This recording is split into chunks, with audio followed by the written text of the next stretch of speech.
everybody. Hope you're well. Hope you're staying safe.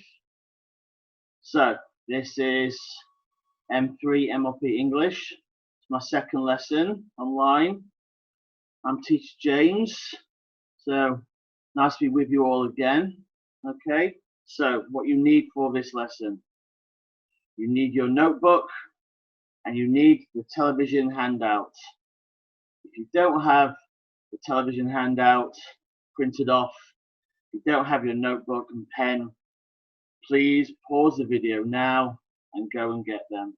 You need a notebook because you need to write down important things you hear, important things you see, important words, what do they mean. You need to do this. Okay, so if you don't have them, pause the video and go and get them. If you do, then let's begin. So for the second video, our topic is understanding the poem called Television. So the poem we are studying is called Television. Okay, and we're also going to be understanding the poet who wrote it. He's called Roald Dahl. Okay, so the poem is called Television, and the poet who wrote it, his name is Roald Dahl. Roald Dahl. Okay, all right. So let's first of all refresh your memory. Let's go over some of the important words we learned in the last class. Okay, so the first one is literature. Literature. Literature. So what is literature? Literature is a piece of written language, usually kept in books. So literature includes books, stories that are written down, anything written down and kept, usually something which is worth keeping. So in libraries, libraries are full of literature, many different forms. Factual stories, okay? So literature, literature, 3 syllables. Okay? Second one, last time is poetry. Poetry. So poetry is a kind of literature, okay? It's a kind of written language. It doesn't have to be written down. It can just be said, but it's a form of language as an art. Literature expresses feelings and ideas. Okay? Often when literature is read out loud, the words sound like music. It's a nice sound to the words, the way the words are put in order and the sound of those words themselves. It's meant to sound beautiful. Okay? Next one is a poem. A poem. Okay? So a poem is a single piece of poetry. Single piece of poetry, which has a title and uses a certain style. Poems all have different styles, or you could say some are sad, some are fun, some are about love, some are about nature. Okay, they've all got different styles as well. And poem, you can count them.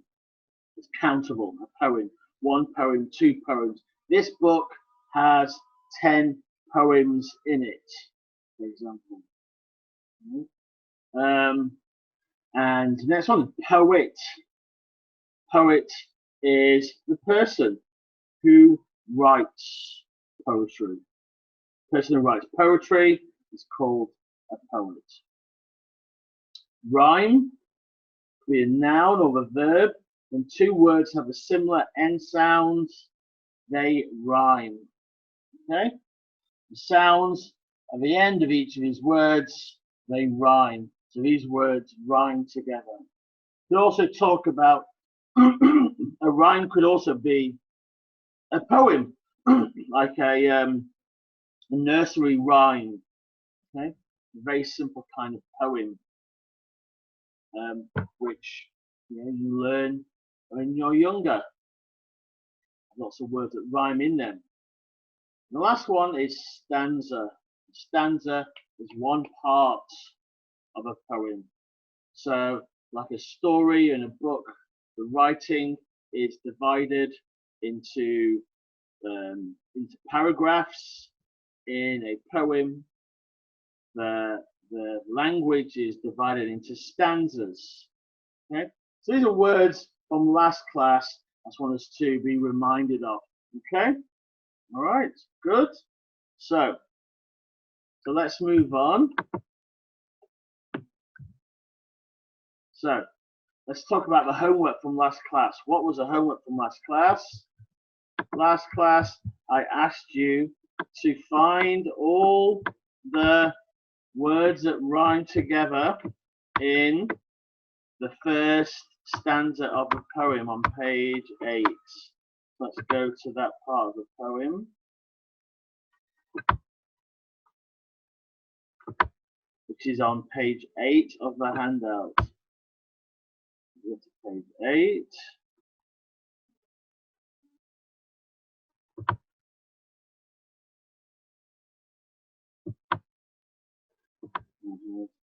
Here, okay.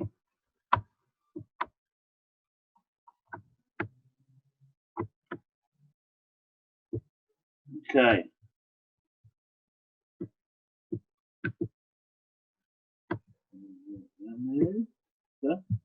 Okay. So, first part of the poem. The most important thing we've learned so far as children are concerned is never, never, never let them near your television set. Or better still, just don't install the idiotic thing at all. In almost every house we've been, we've watched them gaping at the screen. They'll loll and slop and lounge about and stare until their eyes pop out. Last week in someone's place we saw a dozen eyeballs on the floor. They sit and stare and sit until they're hypnotized by it, until they're absolutely drunk with all that shocking, ghastly junk. Okay, so that is the first extract of the poem, the first stanza. Let's see if we can find all the words that rhyme together. Okay, so the first ones were learned and concerned. Okay, so what you're going to notice is there's a pattern to the words that rhyme. Learned rhymes with concerned. Okay, there's the first two. Learned, concerned. Right? Learned, the past of to learn. Learned. Okay, you can also pronounce it learnt, but here learned rhymes with concerned, so it's chosen to pronounce it in that way. Learned. And concerned means in this use, it means about. So far as children are concerned, he's talking about children. Something he has learned about children. Learned and concerned. Never, never, never let them near your television set. Let and set, they rhyme together. Let meaning to allow to do something, and set, television set. It just means one television. One television. Okay, so that's the second one. Let and set. But the end sound is et, et. The next one, or better still, just don't install the idiotic thing at all. Install and all, they rhyme together. That's the third one. And that one, that sound, all, and install means to put something into place. Put something in its place where it's supposed to be, so you can use it to install it. Install the television, install the refrigerator, install the air conditioner. Next one, number 4. In almost every house we have watched them gaping at the screen. Been and screen. Okay. Screen, TV screen, screen on your phone, screen on your iPad, on your tablet. It's all all the same thing really. The screen is something that you're looking at, you're just looking at it, watching it move. Okay, gaping at the screen, TV screen, iPad screen, doesn't matter, phone screen.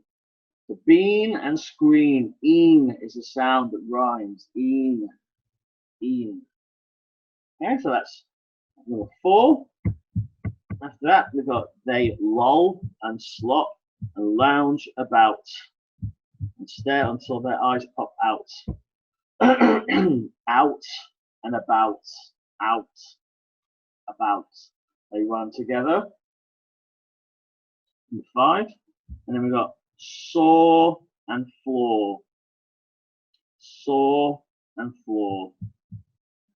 Saw and floor. Okay.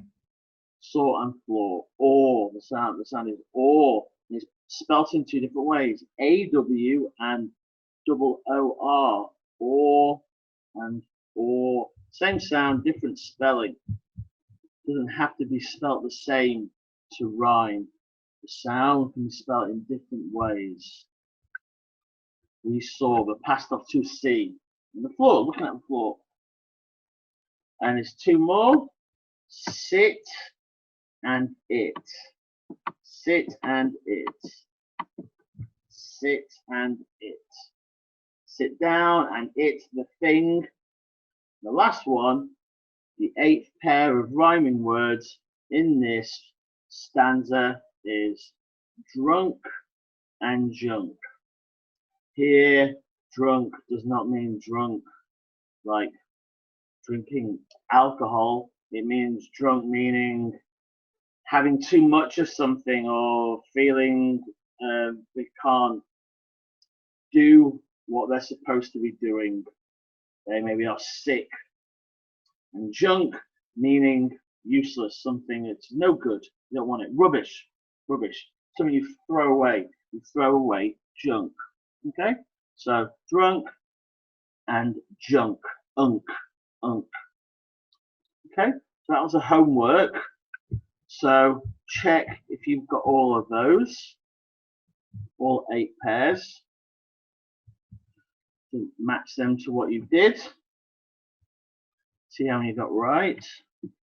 And we'll talk about rhyming words more in the future. Later on in the class, in the next class.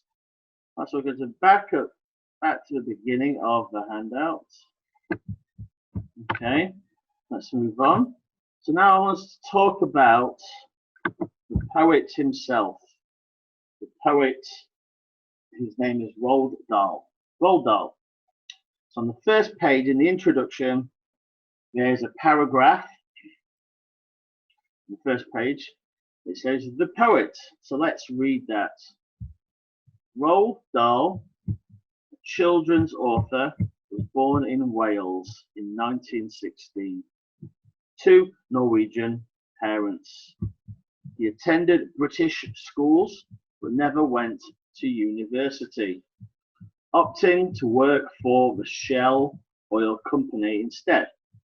After working there for a few years, he served as a fighter pilot in the British Royal Air Force during World War II. It was after the war that he adopted writing as a lifetime vocation. He rose to fame in the 1940s with works not only for children but also for adults. It has been said about him that he was one of the greatest storytellers for children of the 20th century. Now it's the 21st century. He received the World Fantasy Award Lifetime Achievement in 1983, and then he died on November the 23rd, 1990. Okay, all right. So let's look at the important facts about Roald Dahl from this paragraph. Oops. Slide.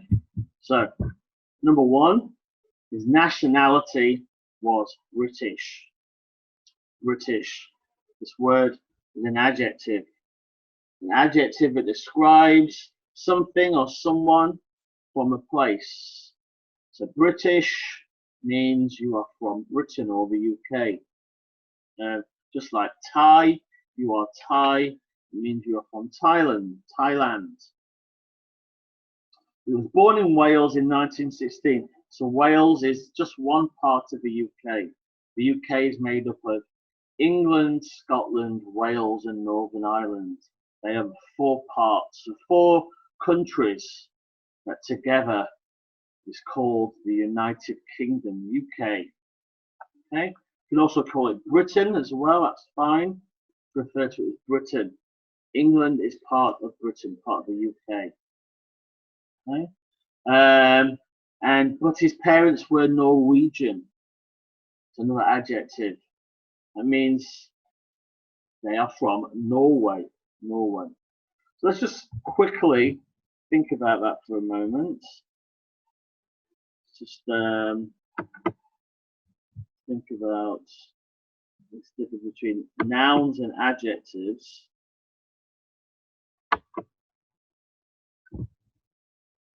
Nouns and adjectives. Get back to respond. So, excuse me. Norway, Thailand, Britain. These are all countries. These are nouns.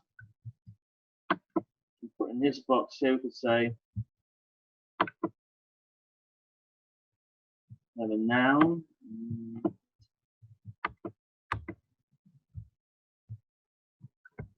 These are nouns.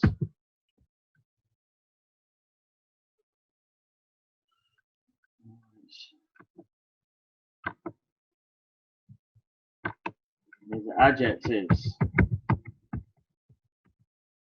Okay? So a noun could be Thailand. If you're from Thailand, we describe or something from Thailand. Could be rice, could be fruits, the language, the people, anything from Thailand. We describe it. It is Thai. Thai is the adjective. The noun is Thailand. And then we've got UK, or you could say Britain. 2 ways of saying it. UK or Britain.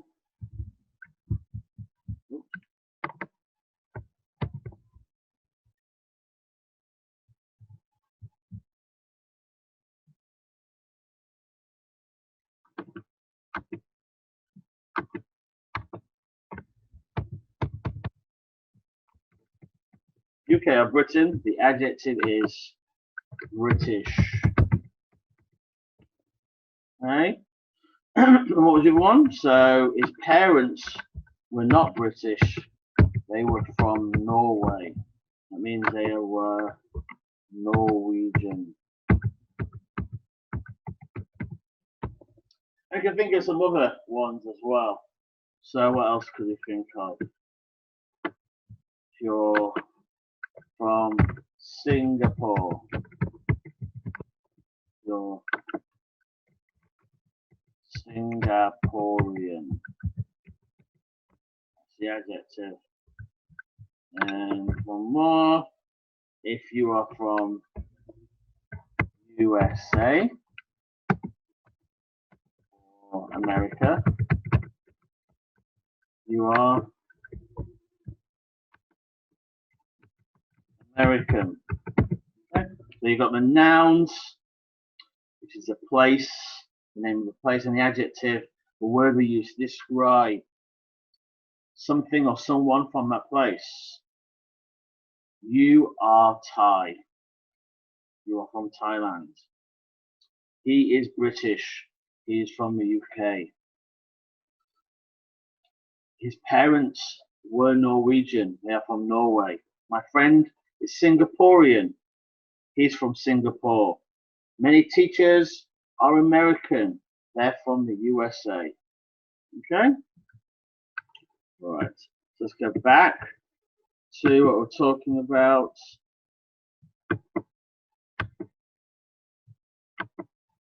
So he was British, born in Britain, part of Britain called Wales in 1916, long time ago now, over 100 years ago. But his parents were Norwegian. They moved there from Norway.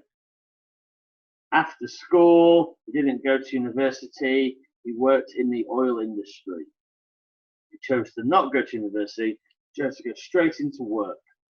And then when World War II started, he joined the British Air Force, known as the RAF. And he fought in World War II as a fighter pilot in an aeroplane, fighting other airplanes in the sky, like you've probably seen in movies. And he was very good at that. He was quite famous for being a very good pilot. And he became a writer after World War II, and he became a very famous writer, writing stories, especially famous for writing stories for young people, poems and stories. Some of these famous stories you might have heard of. One is called BFG, the Big Friendly Giant. Big Friendly Giant, BFG. Another one is Charlie and the Chocolate Factory. That one's very good. And Matilda and the Witches. Matilda and the Witches. So one, BFG, Charlie and the Chocolate Factory, and the Witches. So if you've not seen any of these, I recommend watching them.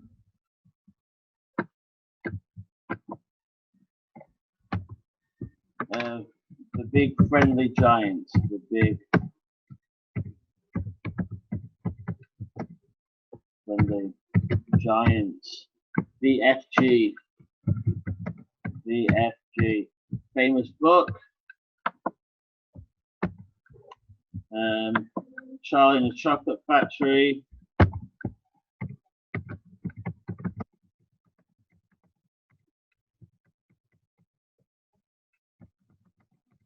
Famous book, famous movie as well. It's very fun. You should watch that if you can. The Witches, also famous movie and book. Someone called Matilda. Matilda. These are all books that he wrote, and then they became movies as well. So if you've got time, which you might have, you can look on the internet, maybe even YouTube, and you probably can find these stories and watch them. They're a lot of fun. They're a lot of fun. He's a fun writer. Okay, so let's move on. So let's go talk about now the main themes, the main the main ideas in this poem. What is this poem about? This poem, the main idea is that television is bad for you. Television is bad for you.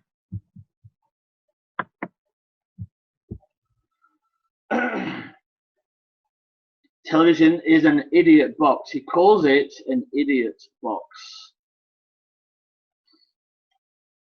Makes you stupid. It's an idiot box. Television is an idiot box. So the main idea expressed in this poem by Roald Dahl is that young people today spend too much time looking at TV screens instead of using their minds, creative powers when reading and playing. Okay, so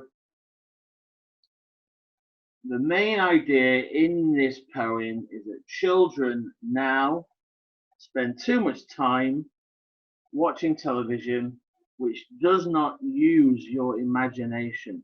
It does not use the creative power in your brain. Instead, it uses nothing. You just sit there, use your eyes, use your ears, and just sit and very passively do nothing, just absorbing what you can see and hear. Okay, and for Roald Dahl, this change in behavior turns young people into idiots, according to Roald Dahl. So he's saying makes you an idiot. If you do too much of this, too much watching television makes you an idiot. Another main idea is that watching television is the death of imagination. It kills imagination. Your imagination is where you create ideas in your mind. If you don't use your imagination, your brain and its skills become weak and slow, putting you at a disadvantage throughout your life.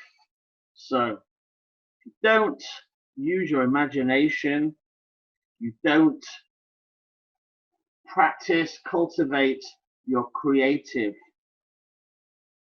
skills, and that puts you at a disadvantage compared to other people who do. So according to Roald Dahl, this is what happens when you watch TV instead of reading and playing. Okay? And the third part of this idea is the importance of reading books. So instead of watching too much television, spending too much time gaping at the screen, you should be reading books instead. So the writer concludes that watching TV makes young people boring and stupid. So we should read stories in books instead of making a habit out of reading books. That will improve your creative talents through regular use of the imagination. Overall, reading books makes you a more interesting person. It makes your brain faster and more productive. So, the main idea is that you should not watch too much television. If you do, it destroys your brain's ability to be creative. It slows down your imagination. What you should be doing instead is reading books. Okay, so main words, key vocabulary from the poem, this first stanza. The first one is an adjective, idiotic. Idiotic. Idiotic describes something that is very stupid. Okay, it's an idiotic thing. He describes a TV as an idiotic thing. The second one is gaping. Gaping. Gaping means wide open. But here he talks about gaping meaning staring at something for a long time. So, idiotic. The idiotic thing, which is, well, you decide what it is. The idiotic thing. Second one, gaping. We watch them gaping at the screen. Watch them gaping at the screen. And staring with their eyes wide open. Slop and lounge is the verbs which mean to be lazy. Sitting in a lazy way. Not sitting up. The action of laying around. Slop and lounging. Slopping and lounging. Laying around, being lazy. The last one is hypnotized. Hypnotized is on the next page. This means when something takes control of your mind. So when you're watching TV, you're hypnotized by the television.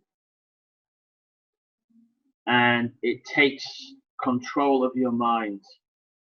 You're hypnotized by the television. Takes over your mind. A hypnotist is somebody who hypnotizes you. But in this case, he's talking about television that hypnotizes you. Okay, so